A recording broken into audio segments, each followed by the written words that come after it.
guys, it's Jasmine. Welcome back to my channel. Thank you so much for watching. You guys have been amazing, seriously. Some of you are literally becoming my really good friends, so thank you for reaching out. And this video is part one of a two-part series of my mom's living room makeover. So I put the DIYs in one video, and then I put the rest of the makeover, like the decorations and the tips, in the other video, because some of you guys expressed 20 minutes or under is pretty much the length of a video that you would want to watch. So if I was to put them both together, it would have been really, really long. So instead, I just put two different videos so you guys can watch them. Thank you so much. Please let me know what you think about these DIYs. And make sure you watch part two so you can see the end reveal. Before we jump in, I just wanted to show you guys, this is her before living room.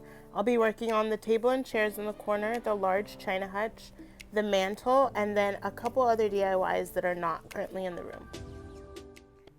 So the first DIY is her table and chairs. They're currently mismatched. These chairs go to a table in her kitchen, and we found these chairs just randomly when we decided to do this makeover, so we snatched them up off the curb and we're gonna refinish them or do something to make it look amazing. So we started out with the table, and obviously, like usual, I sanded it down to get rid of the finish.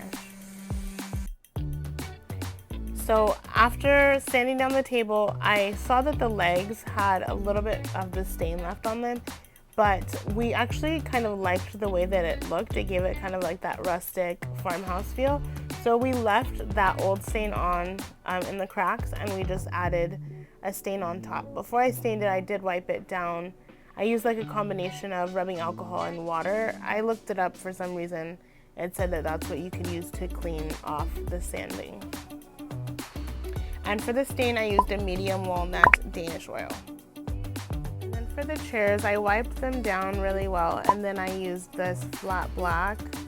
I did sand them a little bit, but I did not sand them very much, so I'm hoping that these chairs will last with this, but I'm not too worried about it. If I have any issues, I will redo them later. I just didn't really have the time to sand them down right now. But they came out so cute, and I love the contrast between the wood and the black.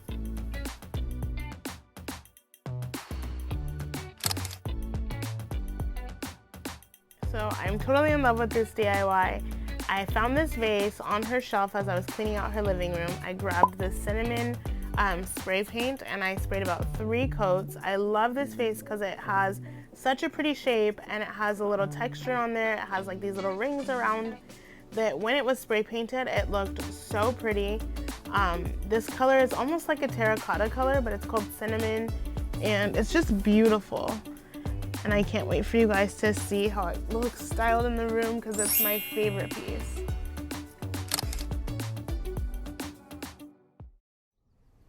So this piece was actually a hand-me-down from a good friend of ours, and my mom really loves it. She wanted to keep it in her space, but half of it is not stained and half of it's stained one color.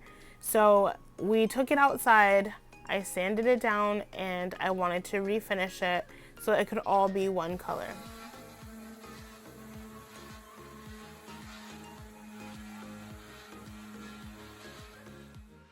So this is what it's looking like so far. I just went back in afterwards to get the little crevices with some sandpaper and just doing it manually, but it's beautiful. I'm loving the way the wood color is looking, and I just have to add some Danish. So I put the same exact stain that I use, the Danish oil, medium walnut, and this is the final product.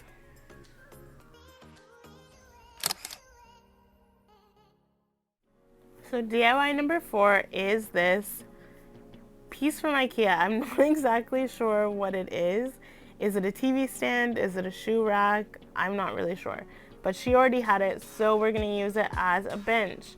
It's pretty sturdy, so it worked. We just ran to Home Depot, grabbed a piece of wood. We really only needed one, and we cut it into 3 pieces, which fit perfectly onto the bench.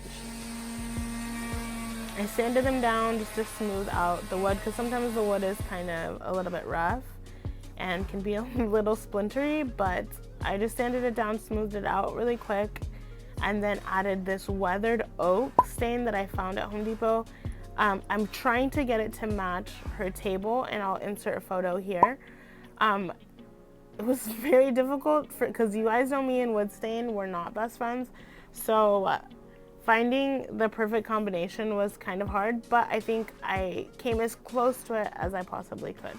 So I mixed the weathered oak with this special walnut, which is like the lighter brown color, and it gave me like a pretty good like weathered mixed gray brown wood tone, which was what I was going for. So nailed it.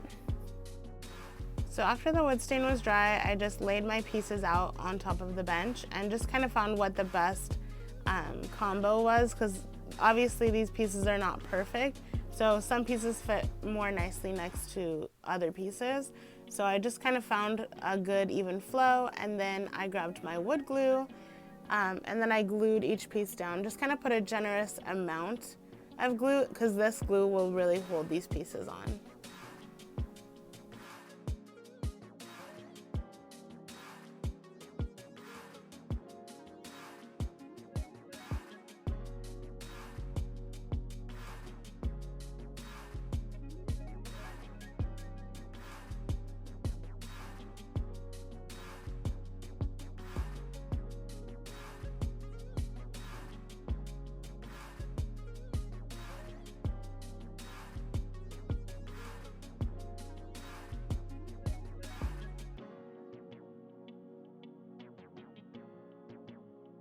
After gluing down all of the pieces, I just made sure that they were exactly where I wanted them to be before the wood glue had set, and then I put my weights on for about maybe 3 to 4 hours just to make sure that it was really dry and that these pieces were not going to move. And here's the finished product, and I love, love, love the color. It matches perfectly. So the final DIY is the mantle. Obviously, I painted this whole room, so the base of the mantle would be white, but the top I wanted to achieve a wood mantle top. So just a forewarning on this project, everything that you see me doing is not safe. Please do not try this at home. I grabbed this saw that my dad had, and this is not the right saw for this project. Obviously, it was tearing up the wood. It was not working well. But I wanted to try to make this mantle, so I just was doing it anyway on my own. I thought I could sand it down and save it, but my cuts were just horrible, and you'll see in a second. This was just not a good idea.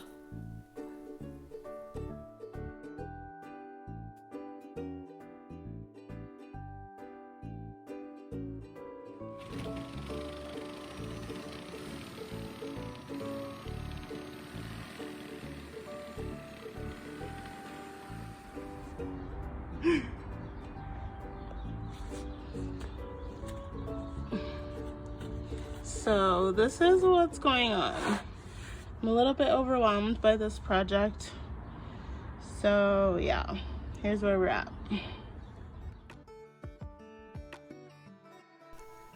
So this is Pat, a really close family friend of ours. I brought my wood over to his house because he had offered to help me, so I gladly took the help. I was very overwhelmed by this project because I did not have the right tools and I didn't really know what I was doing, but he made this thing so smooth and so easy. So once we had all of our pieces cut out, we wood glued the pieces together and then used the nail gun to make sure that they were secure.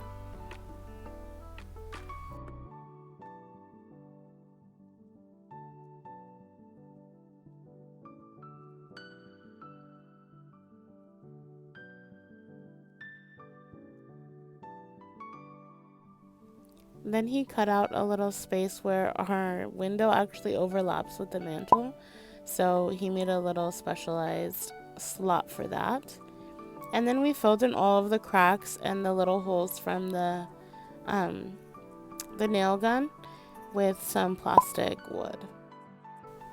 And I use the same stain on this one as well, the Danish oil medium walnut. So this is how it came out.